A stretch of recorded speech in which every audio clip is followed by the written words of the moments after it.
Hi viewers, welcome to ಖುಷ್ ಮನೆ multi creations. ನಾನು ಅಶ್ವಿನಿ ಪ್ರಸಾದ್. ಇವತ್ತು ನಾನು ಶಾವಿಗೆ ಕಸ್ಟರ್ಡ್ ಪಾಯಸ ಮಾಡಿ ತೋರಿಸ್ಕೊಡ್ತಾ ಇದ್ದೀನಿ. ಇದನ್ನು ನೀವು ಬಿಸಿಯಾಗೂ ತಿನ್ಬೋದು, ಇಲ್ಲ ಅಂದರೆ ಇದನ್ನು ನೀವು ತಣ್ಣಗೆ ಮಾಡಿ ವಿತ್ ಐಸ್ ಕ್ರೀಮ್ ಜೊತೆನೂ ಸಹ ತಿನ್ಬೋದು. ಅದನ್ನು ಹೇಗೆ ಮಾಡೋದು, ಈಸಿಯಾಗಿ ಟೇಸ್ಟಿಯಾಗಿ ಹೇಗೆ ಮಾಡೋದು ಅಂತ ನೋಡೋಣ. ಇಲ್ಲಿ ಒಂದು ಬಾಣಲಿ ಇಟ್ಕೊಂಡಿದ್ದೀನಿ. ನಾವು ಬಾಣಲಿಯಲ್ಲಿ ಪ್ರೀವಿಯಸ್ ಆಗಿ ಏನಾದರೂ ಖಾರ ಮಾಡಿರ್ತೀವಲ್ಲ, ಅದರಿಂದ ನಾವು ಎಷ್ಟೇ ತೊಳೆದ್ರೂ ಅದರಲ್ಲಿ ಖಾರ ಅನ್ನೋದು ಸ್ವಲ್ಪ ಉಳ್ಕೊಂಡಿರುತ್ತೆ. ಅದಕ್ಕೆ ಈ ಥರ ಒಂದು ಗ್ಲಾಸ್ ನೀರು ಹಾಕಿ ಚೆನ್ನಾಗಿ ಕಾಯಬೇಕು. ಆ ನೀರು ಚೆನ್ನಾಗಿ ಕಾದ ಮೇಲೆ ಈ ಥರ ಚೆನ್ನಾಗಿ ಕಲಿಸ್ಕೋಬೇಕು. ಈ ಥರ ಚೆನ್ನಾಗಿ ಅಲ್ಲಾಡಿಸಿ ಇದನ್ನು ಚೆಲ್ಲಿ ಮತ್ತೆ ಇದನ್ನು ಬಾಣಲಿನ ಬಿಸಿ ಆಗ್ಲಿಕ್ಕೆ ಇಟ್ಟಿದ್ದೀನಿ. ಒಂಚೂರು ತೇವ ಇಲ್ಲದೆ ಇರೋ ಥರ ನೀರು ಫುಲ್ಲು ಡ್ರೈ ಆಗಬೇಕು. ಅಲ್ಲಿವರೆಗೂ ಬಾಣಲಿನ ಚೆನ್ನಾಗಿ ಬಿಸಿ ಮಾಡ್ಕೋಬೇಕು. ನೀರಿತ್ತು ಅಂದರೆ ಸಿಡಿದು ಬಿಡತ್ತೆ. ಅದಕ್ಕೆ ಕಂಪ್ಲೀಟಾಗಿ ಡ್ರೈ ಆದಮೇಲೆ ಇದಕ್ಕೆ ನಾನು 2 ಟೇಬಲ್ ಸ್ಪೂನಷ್ಟು ತುಪ್ಪ ಹಾಕ್ಕೊಳ್ತಾ ಇದ್ದೀನಿ. ತುಪ್ಪ ನೀವು ಇಷ್ಟಪಡೋರಾದರೆ ಇನ್ನೂ ಜಾಸ್ತಿಯಲ್ಲೂ ಹಾಕ್ಕೋಬೋದು. ನಾನಿಲ್ಲಿ 2 ಟೇಬಲ್ ಸ್ಪೂನ್ ಮಾತ್ರ ಹಾಕ್ಕೊಂಡಿದ್ದೀನಿ. ತುಪ್ಪ ಬಿಸಿ ಆಗಬೇಕು ಅಂತ ಏನೂ ಇಲ್ಲ. ತುಪ್ಪ ಹಾಕಿದ ತಕ್ಷಣವೇ ಬಾದಾಮಿ ಮತ್ತು ಗೋಡಂಬಿನ ಕಟ್ ಮಾಡಿ ಹಾಕ್ಕೊಂಡಿದ್ದೀನಿ. ನೀವು ನಿಮಗೆ ಇನ್ನೂ ಚಿಕ್ಕದಾಗಿ ಬೇಕಂದ್ರೂ ಕಟ್ ಮಾಡ್ಕೋಬೋದು, ಇಲ್ಲ ಹಾಗೆ ಬೇಕಾದರೂ ಹಾಕ್ಕೋಬೋದು. ನೀವು ಈ ಥರ ಸಣ್ಣದಾಗಿ ಮೀಡಿಯಮ್ ಸೈಜಲ್ಲಿ ಕಟ್ ಮಾಡಿ ಹಾಕ್ಕೊಂಡ್ರೆ ಟೇಸ್ಟು ತುಂಬ ಚೆನ್ನಾಗಿ ಬರುತ್ತೆ. ಕಟ್ ಮಾಡ್ಕೊಳ್ಳುವಾಗ ಪುಡಿ ಏನಾದರೂ ಉಳಿದಿತ್ತು ಅಂದರೆ ಆ ಪುಡಿನ ಫ್ರೈಗೆ ಹಾಕ್ಕೋಬೇಡಿ. ಈ ಥರ ದೊಡ್ಡದಾಗಿ ಏನು ಪೀಸ್ ಇದೆ ಅದನ್ನು ಮಾತ್ರ ತೆಗೆದು ಹಾಕ್ಕೊಳ್ಳಿ. ಇನ್ನು ಮಿಕ್ಕಿದ್ದೇನಾದರೂ ಪುಡಿಯಾಗಿ ನುಚ್ಚಾಗಿ ಆ ಥರದ್ದೇನಾದರೂ ಉಳಿದಿದ್ರೆ ಅದನ್ನು ಈ ಥರ ತುಪ್ಪದಲ್ಲಿ ಫ್ರೈ ಮಾಡ್ಕೊಳ್ಳೋಕೆ ಹೋಗ್ಬೇಡಿ. ಅದನ್ನು ಡೈರೆಕ್ಟಾಗಿ ಹಾಕ್ಕೊಳ್ಳಿ.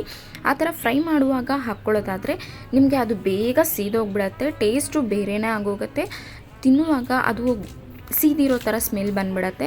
ಅದಕ್ಕೋಸ್ಕರ ಆ ಥರ ಕಟ್ ಮಾಡಿರೋಂಥ ಪೌಡ್ರ್ ಏನಾದರೂ ಇತ್ತು ಅಂದರೆ ಅದನ್ನು ಸ್ವಲ್ಪ ಸೈಡ್ಗೆ ಇಟ್ಕೊಳ್ಳಿ. ಈಗ ಇದು ಚೆನ್ನಾಗಿ ಫ್ರೈ ಆಗಿದೆ.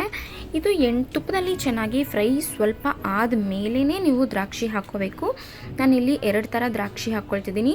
ಒಂದು ಕಪ್ಪು ದ್ರಾಕ್ಷಿ ಹಾಕ್ಕೊಳ್ತಿದ್ದೀನಿ. ಇದು ನಾರ್ಮಲ್ ಆಗಿ ಯೂಸ್ ಮಾಡುವಂತಹ ಕೆಂಪು ದ್ರಾಕ್ಷಿನೂ ಸಹ ಹಾಕ್ಕೊಳ್ತಿದ್ದೀನಿ. ಈಗ ಇದನ್ನು ಸ್ವಲ್ಪ ಫ್ರೈ ಆಗ್ತಿದ್ದಂಗೆ ಇದಕ್ಕೆ ಶಾವಿಗೆ ಹಾಕ್ಕೋಬೇಕು. ನೀವು ಎರಡನ್ನೂ ಒಟ್ಟಿಗೆ ಹಾಕ್ಕೊಂಡ್ಬಿಟ್ರೆ ನಿಮಗೆ ದ್ರಾಕ್ಷಿ ಫ್ರೈ ಆಗೋದಿಲ್ಲ. ದ್ರಾಕ್ಷಿನೂ ಬೇಗನೆ ಫ್ರೈ ಆಗೋಗುತ್ತೆ. ಅದರಿಂದ ಫಸ್ಟು ಗೋಡಂಬಿ ಮತ್ತು ಬಾದಾಮಿ ಫ್ರೈ ಆದಮೇಲೆ ದ್ರಾಕ್ಷಿ ಹಾಕ್ಕೋಬೇಕು. ದ್ರಾಕ್ಷಿ ನೋಡಿ ಈಗ ಜಸ್ಟ್ 1 ಮಿನಿಟ್ಗೆ ಅದು ಕಂಪ್ಲೀಟಾಗಿ ಫ್ರೈ ಆಗೋಗುತ್ತೆ. ನೀವಿನ್ನೂ ಯಾರಾದರೂ ಫಸ್ಟ್ ಟೈಮ್ ನನ್ನ ಚಾನಲ್ನ ನೋಡ್ತಿದ್ರೆ ಪ್ಲೀಸ್ ಸಬ್ಸ್ಕ್ರೈಬ್ ಮಾಡ್ಕೊಳ್ಳಿ, ಬೆಲ್ ಐಕಾನ್ ಪ್ರೆಸ್ ಮಾಡಿ. ನಮ್ಮ ಚಾನಲಿಂದ ನೆಕ್ಸ್ಟ್ ಏನೇ ವಿಡಿಯೋ ಅಪ್ಲೋಡ್ ಮಾಡಿದ್ರು ನಿಮಗೆ ಫಸ್ಟ್ ನೋಟಿಫಿಕೇಷನ್ ಬರುತ್ತೆ. Thank you for the all subscribers. ನಾನಿಲ್ಲಿ 1 ಕಪ್ಪಷ್ಟು ಶಾವಿಗೆ ತೊಗೊಂಡಿದ್ದೀನಿ. ಆಲ್ರೆಡಿ ಇದು ಇನ್ನು ಫ್ರೈ ಆಗಿರೋಂಥ ರೆಡಿ ಮಿಕ್ಸ್ ಶಾವಿಗೆನೇ ಸಿಕ್ಕಿರುತ್ತೆ. ಈಗ ಆಲ್ಮೋಸ್ಟ್ ಎಲ್ಲ ಕಡೆಯೂ ರೆಡಿ ಮಿಕ್ಸ್ ಶಾವಿಗೆಗಳೇ ಅವೈಲೇಬಲ್ ಇದೆ. ಅದನ್ನೇ ನಾನು ತೊಗೊಂಡಿದ್ದೀನಿ. ಇದನ್ನು ಸ್ವಲ್ಪ ಬೆಚ್ಚಗಾಗುವಷ್ಟು ಮಾತ್ರನೇ ಹುರ್ಕೋಬೇಕು. ತುಂಬ ಕಲರ್ ಚೇಂಜ್ ಆಗಬೇಕು ಅನ್ನೋದು ಏನೂ ಇಲ್ಲ. ಸ್ವಲ್ಪ 2 ನಿಮಿಷ ಫ್ರೈ ಆದರೆ ಸಾಕು. ನಾನಿಲ್ಲಿ ಆಲ್ರೆಡಿ ಹಾಲನ್ನ ಕಾಯ್ಲಿಕ್ಕೆ ಇಟ್ಟಿದ್ದೆ. ಅರ್ಧ ಲೀಟ್ರ್ ಹಾಲನ್ನ ಸ್ವಲ್ಪ ನೀರು ಹಾಕಿ 1 ಗ್ಲಾಸಷ್ಟು ನೀರು ಹಾಕಿನೇ ಕಾಯ್ಲಿಕ್ಕೆ ಇಟ್ಕೊಂಡಿದ್ದೆ. ಈಗ ಹಾಲನ್ನ ಇದಕ್ಕೆ ಸ್ವಲ್ಪನೇ ಹಾಕ್ಕೊಂಡು ಕಲಿಸ್ಕೊಳ್ತಾ ಇದ್ದೀನಿ. ನೀವು ಬರೀ ಹಾಲನ್ನ ಅಂದರೆ ಹಸಿ ಹಾಲನ್ನ ಹಾಗೆ ಡೈರೆಕ್ಟ್ ಹಾಕ್ಕೊಂಡ್ಬಿಟ್ರೆ ಶಾವಿಗೆ ತ್ಯಾವ ಆಗೋಗುತ್ತೆ. ಆಗ ನಿಮಗೆ ಟೇಸ್ಟು ಬೇರೆಯೇ ಆಗೋಗುತ್ತೆ. ಕಾಯಿಸಿರೋಂಥ ಹಾಲನ್ನೇ ಹಾಕ್ಕೊಂಡ್ರೆ ನಿಮಗೆ ಬೇಗನೂ ಆಗುತ್ತೆ, ಪ್ಲಸ್ ಶಾವಿಗೆ ತೇವ ಅನ್ನೋದಾಗೋದಿಲ್ಲ. ನೀವು ಆ ಥರ ಏನಾದರೂ ಮಾಡ್ಕೋಬೇಕು ಅಂತಿದ್ರೆ ಒಂದೇ ಪಾತ್ರೆಯಲ್ಲೇ ಮಾಡ್ಕೋಬೇಕು ಅಂತಿದ್ರೆ ಶಾವಿಗೆನ ಫಸ್ಟು ಫ್ರೈ ಮಾಡಿ ಇಟ್ಕೊಂಡು ಸೈಡಿಗೆ ತೆಗೆದಿಟ್ಕೊಂಡು ಹಾಲು ಹಾಕಿ ಆಮೇಲೆ ಬೇಕಾದರೂ ಶಾವಿಗೆ ಹಾಕ್ಕೋಬೋದು. ನಾನಿಲ್ಲಿ ಕಾದಿರೋಂಥ ಹಾಲನ್ನೇ ಹಾಕ್ಕೊಳ್ತಾ ಇದ್ದೀನಿ. ಕಂಪ್ಲೀಟಾಗಿ ಅರ್ಧ ಲೀಟ್ರ್ ಆಗೋಷ್ಟು ಹಾಲನ್ನ ಹಾಕ್ಕೊಳ್ತಾ ಇದ್ದೀನಿ. ಯಾಕೆಂದರೆ ನಾನಿಲ್ಲಿ ಜಾಸ್ತಿ ಕ್ವಾಂಟಿಟಿಯಲ್ಲಿ ಮಾಡ್ಕೊಂಡಿದ್ದೀನಿ. ಇಲ್ಲಿ 2 ಥರ ತೋರಿಸ್ತಾ ಇದ್ದೀನಿ. ಪಾಯಸ ಥರನೂ ತೋರಿಸ್ತಾ ಇದ್ದೀನಿ, ಪ್ಲಸ್ ಇದನ್ನು ಫ್ರಿಜ್ಜಲ್ಲಿಟ್ಟು ಆಮೇಲೆ ಅದನ್ನು ವಿತ್ ಐಸ್ ಕ್ರೀಮ್ ಜೊತೆ ಹೇಗೆ ಸರ್ವ್ ಮಾಡ್ಕೊಳ್ಳೋದು ಅನ್ನೋದನ್ನು ಸಹ ತೋರಿಸ್ತಾ ಇದ್ದೀನಿ. ಅದರಿಂದ ಸ್ವಲ್ಪ ಜಾಸ್ತಿ ಮಾಡ್ಕೊಂಡಿದ್ದೀನಿ. ನಿಮಗೆ ಸ್ವೀಟ್ನೆಸ್ ಎಷ್ಟು ಬೇಕೋ ಅಷ್ಟು ಸಕ್ಕರೆ ಹಾಕ್ಕೊಳ್ಳಿ. ನಾನಿಲ್ಲಿ 1 ಕಪ್ಪಷ್ಟು ಸಕ್ಕರೆ, 1 ಕಪ್ ಶಾವಿಗೆ ತೊಗೊಂಡಿದ್ದೆ, ಅರ್ಧ ಲೀಟ್ರ್ ಹಾಲು, ಅದ್ರ ಜೊತೆಗೆ ಎಷ್ಟು ಸ್ವೀಟ್ ಬೇಕೋ ಅಷ್ಟು ಹಾಕ್ಕೊಳ್ತಾ ಇದ್ದೀನಿ. ನೀವಿಲ್ಲಿ ಬೆಲ್ಲ ಮಾತ್ರ ಹಾಕ್ಕೊಳ್ಬೇಡಿ. ಬೆಲ್ಲ ಹಾಕಿ ಕಾಯಿಸ್ಕೊಳ್ಳೋದಾದರೆ ನಿಮಗೆ ಹಾಲು ಹೊಡೆದೋಗ್ಬಿಡತ್ತೆ. ಆ ಥರ ನಿಮಗೆ ಬೆಲ್ಲ ಹಾಕ್ಕೊಳ್ಬೇಕು ಅನ್ನೋರು ಏನಾದರೂ ಇತ್ತು ಅಂದರೆ ಕಂಪ್ಲೀಟಾಗಿ ಇದನ್ನು ಇಳಿಸೋ ಟೈಮಲ್ಲಿ ಬೇಕಾದರೆ ಬೆಲ್ಲನ ಆ್ಯಡ್ ಮಾಡ್ಕೋಬೋದು. ಈಗ ಇದಕ್ಕೆ ಸ್ವಲ್ಪ ಏಲಕ್ಕಿ ಹಾಕ್ಕೊಳ್ತಾ ಇದ್ದೀನಿ. ನಮಗೆ ಶಾವಿಗೆ 3/4 ಭಾಗ ಬೆಂದು ಆದಮೇಲೆ ನಾವು ಸಕ್ಕರೆ ಹಾಕ್ಕೋಬೇಕು. ಇಲ್ಲಾಂದರೆ ನಮಗೆ ಅಷ್ಟು ಸ್ವೀಟ್ನೆಸ್ ಅನ್ನೋದು ಗೊತ್ತಾಗೋದಿಲ್ಲ. ಪ್ಲಸ್ ನಮಗೆ ಶಾವಿಗೆ ಅನ್ನೋದು ಕಂಪ್ಲೀಟಾಗಿ ಬೇಯೋದಿಲ್ಲ, ಒಂಥರ ಆಗೋಗುತ್ತೆ. ಈಗ ನಾನು ಒಂದು ಕಪ್ಪಲ್ಲಿ 2 ಟೇಬಲ್ ಸ್ಪೂನಷ್ಟು ಕಸ್ಟರ್ಡ್ ಪೌಡ್ರನ್ನ ನೀರು ಹಾಕಿ ಕಲಸಿಟ್ಕೊಂಡಿದ್ದೆ. ಈಗ ಫುಲ್ಲು ಸಿಮ್ಮಲ್ಲಿಟ್ಟು ಕಸ್ಟರ್ಡ್ ಪೌಡ್ರನ್ನ ಹಾಕ್ಕೊಂಡು ಕಲಿಸ್ಕೊಳ್ತಾ ಇದ್ದೀನಿ. ನಾನಿಲ್ಲಿ ಸ್ಟ್ರಾಬೆರಿ ಫ್ಲೇವರ್ ಕಸ್ಟರ್ಡ್ ಪೌಡ್ರನ್ನ ತೊಗೊಂಡಿದ್ದೀನಿ. ನೀವು ಯಾವ್ದು ಬೇಕಾದರೂ ತೊಗೋಬೋದು, ಇದೇ ತೊಗೋಬೇಕು ಅದೇ ತೊಗೋಬೇಕು ಅಂತೇನಿಲ್ಲ. ನಿಮ್ಮ ಮನೇಲಿ ಯಾವುದಿರುತ್ತೆ ಅದೇ ಕಸ್ಟರ್ಡ್ ಪೌಡ್ರನ್ನ ಯೂಸ್ ಮಾಡ್ಕೋಬೋದು. ಈಗ ನೋಡಿ ಕಸ್ಟರ್ಡ್ ಪೌಡರ್ನ ಹಾಕಿ ಜಸ್ಟ್ ಒಂದು 2 ಮಿನಿಟ್ಸ್ ಕಲಿಸ್ಕೊಳ್ತಾ ಇದ್ದೀನಿ ಅಷ್ಟೇ. ನೀವು ಕಸ್ಟರ್ಡ್ ಪೌಡರ್ನ ಹಾಕುವಾಗ ಆಲ್ವೇಸ್ ಸಿಮ್ಮಲ್ಲಿಟ್ಟೆ ಹಾಕ್ಕೊಳ್ಳಿ, ಏಕೆಂದರೆ ಅದು ಬೇಗನೆ ಗಟ್ಟಿ ಆಗೋಗುತ್ತೆ ನಾವು ಹಾಕಿದ ತಕ್ಷಣ. ಆದ್ದರಿಂದ ಇದನ್ನು ಕಂಪ್ಲೀಟಾಗಿ ಸಿಮ್ಮಲ್ಲಿಟ್ಟು ಹಾಕ್ಕೊಂಡು ಒಂದು 2 ಮಿನಿಟ್ಸ್ ಮಾತ್ರ ಇದನ್ನು ಕಲಿಸ್ಕೊಂಡ್ರೆ ಸಾಕು. ಈಗ 1 ಟೇಬಲ್ ಸ್ಪೂನಷ್ಟು ತುಪ್ಪ ಹಾಕ್ಕೊಳ್ತಾ ಇದ್ದೀನಿ. ಈಗ ನೋಡಿ ಪಾಯಸ ಥರ ನಾನು ಸರ್ವ್ ಮಾಡ್ಕೊಂಡಿದ್ದೀನಿ. ಹಾಟಾಗಿ ಇದನ್ನು ಕಂಪ್ಲೀಟಾಗಿ ಪಾಯಸಕ್ಕಿಂತ ತುಂಬ ಚೆನ್ನಾಗಿರುತ್ತೆ. ನೀವು ಕಸ್ಟರ್ಡ್ ಯೂಸ್ ಮಾಡಿ ಪಾಯಸ ಮಾಡಿಕೊಂಡ್ರೆ, ಯಾರಾದರೂ ಮನೆಗೆ ದಿಢೀರಂತ ಗೆಸ್ಟ್ ಬಂದಾಗ ಈ ಥರ ಕಸ್ಟರ್ಡ್ ಪಾಯಸನ ದಿಢೀರಾಗೆ ಮಾಡ್ಕೋಬೋದು. ಟೇಸ್ಟು ಐಸ್ ಕ್ರೀಮ್ ತಿಂದಂಗೆ ಇರುತ್ತೆ, ತುಂಬ ಚೆನ್ನಾಗಿರುತ್ತೆ. ಈಗ ಇದನ್ನು ನಾನು ವಿತ್ ಐಸ್ ಕ್ರೀಮ್ ಜೊತೆ ಹೇಗೆ ಸರ್ವ್ ಮಾಡ್ಕೊಳ್ಳೋದು ಅಂತ ತೋರಿಸ್ಕೊಡ್ತಿದ್ದೀನಿ. ನಾನು ಏನು ಕಸ್ಟರ್ಡ್ ಪಾಯಸ ಮಾಡಿಟ್ಕೊಂಡಿದ್ದೆ ಅದನ್ನು ಕಂಪ್ಲೀಟಾಗಿ ಒಂದು 2 ಅವರ್ಸು ತಣ್ಣಗಾದಮೇಲೆ ಒಂದು 2 ಅವರ್ಸು ಅದನ್ನು ಫ್ರಿಜ್ಜಲ್ಲಿಟ್ಟು ತಣ್ಣಗೆ ಮಾಡಲಿಕ್ಕೆ ಇಟ್ಟಿದ್ದೆ. ಆ ಗ್ಯಾಪಲ್ಲೇ ನಾನು ಕಸ್ತೂರಿ ಬೀಜ, ಕಾಮಕಸ್ತೂರಿ ಬೀಜ ಅಥವಾ ಸಬ್ಜಾ ಸೀಡ್ಸ್ ಅಂತ ಹೇಳ್ತಾರೆ, ಇದು ದೇಹಕ್ಕೆ ತುಂಬ ಒಳ್ಳೆಯದು, ತಂಪು ಮಾಡುತ್ತೆ. ಇದನ್ನು 2 ಅವರ್ ನೆನೆಸಿಟ್ಕೊಂಡಿದ್ದೆ. ಫಸ್ಟ್ ಅದನ್ನು ಒಂದು ಲೇಯರ್ ಹಾಕ್ಕೊಂಡಿದ್ದೀನಿ.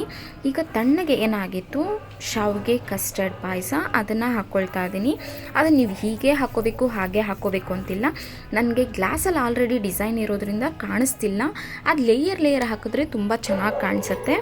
ಈಗ ನಾನು ಬಾಳೆಹಣ್ಣು ಸ್ವಲ್ಪ ಕಟ್ ಮಾಡಿ ಇಟ್ಕೊಂಡಿದ್ದೆ, ಅದನ್ನು ಹಾಕ್ಕೊಳ್ತಾ ಇದ್ದೀನಿ. ನೀವು ಬಾಳೆಹಣ್ಣೆ ಅಂತಲ್ಲ ಯಾವ ಫ್ರೂಟ್ಸ್ ಬೇಕಾದರೂ ಹಾಕ್ಕೋಬೋದು. ನಾನು ಆಲ್ರೆಡಿ ಸ್ಟ್ರಾಬೆರಿ ಫ್ಲೇವರೇ ಕಸ್ಟರ್ಡ್ ಯೂಸ್ ಮಾಡಿರೋದ್ರಿಂದ ತುಂಬ ಫ್ರೂಟ್ಸ್ ಯೂಸ್ ಮಾಡ್ತಿಲ್ಲ. ಈಗ ನಾನಿಲ್ಲಿ ಡ್ರೈ ಫ್ರೂಟ್ಸ್ ಹಾಕ್ಕೊಳ್ತಿದ್ದೀನಿ. ಬಾದಾಮಿ, ಗೋಡಂಬಿ, ದ್ರಾಕ್ಷಿ, ಖರ್ಜೂರನ ಸಣ್ಣದಾಗಿ ಕಟ್ ಮಾಡಿ ಇಟ್ಕೊಂಡಿದ್ದೆ, ಅದನ್ನು ಹಾಕ್ಕೊಳ್ತಿದ್ದೀನಿ. ನೀವು ಇದಕ್ಕೆ ಪಿಸ್ತಾನೂ ಸಹ ಹಾಕ್ಕೋಬೋದು. ಇನ್ನು ಬೇಕಾದರೆ ಡ್ರೈ ಫ್ರೂಟ್ಸ್, ಡ್ರೈ ನಟ್ಸ್ ಯಾವ್ದು ಬೇಕಾದರೂ ನೀವು ಹಾಕ್ಕೋಬೋದು.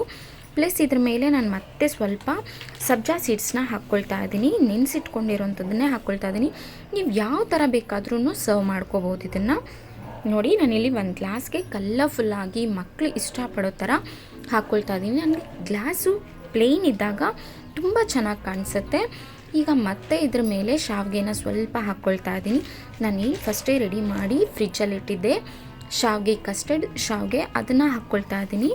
ಇದನ್ನು ನೀವು ಜಾಸ್ತಿ ಕ್ವಾಂಟಿಟಿಯಲ್ಲೇ ಹಾಕ್ಕೋಬೋದು. ತಿನ್ನುವಾಗ ಮಾತ್ರ ತುಂಬ ಚೆನ್ನಾಗಿರುತ್ತೆ. ಮಕ್ಕಳು ಆದರೆ ಇಷ್ಟಪಟ್ಟು ತಿಂತಾರೆ. ಯಾರಾದರೂ ಮಕ್ಕಳು ಫ್ರೂಟ್ಸ್ ತಿನ್ನೋಲ್ಲ, ಪ್ಲಸ್ ಸ್ವೀಟ್ ತಿನ್ನಲ್ಲ ಅಂಥ ಮಕ್ಕಳು ಐಸ್ ಕ್ರೀಮ್ ತುಂಬ ಇಷ್ಟಪಡ್ತಾರೆ. ಡ್ರೈ ಫ್ರೂಟ್ಸ್ ತಿಂದಿರೋಂಥ ಮಕ್ಕಳಿಗೆ ಈ ಥರ ಮಾಡಿಕೊಟ್ಟಾಗ ಕಲರ್ಫುಲ್ ಆಗಿರುತ್ತೆ, ತುಂಬಾ ಟೇಸ್ಟಿಯಾಗಿರುತ್ತೆ.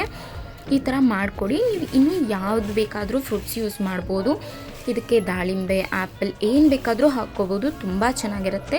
ಬಟ್ ನಾನು ಆಲ್ರೆಡಿ ಇದ್ರ ಮೇಲೆ ಸ್ಟ್ರಾಬೆರಿ ಫ್ಲೇವರೇ ಹಾಕಿರೋದ್ರಿಂದ ಸ್ಟ್ರಾಬೆರಿ ಐಸ್ ಕ್ರೀಮೇ ಹಾಕ್ಕೊಂಡಿದ್ದೀನಿ. ಇದನ್ನು ನೋಡಿ ನಾನು ಐಸ್ ಕ್ರೀಮ್ ಮೇಲೆ ಹಾಕ್ಕೊಂಡಿದ್ದೀನಿ. ಐಸ್ ಕ್ರೀಮ್ ಮೇಲ್ಗಡೆ ಡ್ರೈ ಫ್ರೂಟ್ಸ್ನ ಸ್ವಲ್ಪ ಗಾರ್ನಿಷಿಂಗ್ಗೆ ಯೂಸ್ ಮಾಡ್ತಾಯಿದ್ದೀನಿ. ಆಲ್ರೆಡಿ ಒಳಗಡೆಯೂ ಸ್ವಲ್ಪ ಹಾಕ್ಕೊಂಡಿದ್ದೀನಿ ಡ್ರೈ ಫ್ರೂಟ್ಸ್ನ. ಈಗ ಮೇಲ್ಗಡೆಯೂ ಸ್ವಲ್ಪ ಗಾರ್ನಿಷಿಂಗೋಸ್ಕರ ಹಾಕ್ಕೊಂಡಿದ್ದೀನಿ. ನೋಡಿ ಎಷ್ಟು ಕಲರ್ಫುಲ್ಲಾಗಿ ಕಾಣಿಸ್ತಿದೆ ಅಂತ, ತುಂಬ ಚೆನ್ನಾಗಿರುತ್ತೆ. ನಾನು ಝೂಮಲ್ಲೂ ತೋರಿಸ್ತೀನಿ ನೋಡಿ.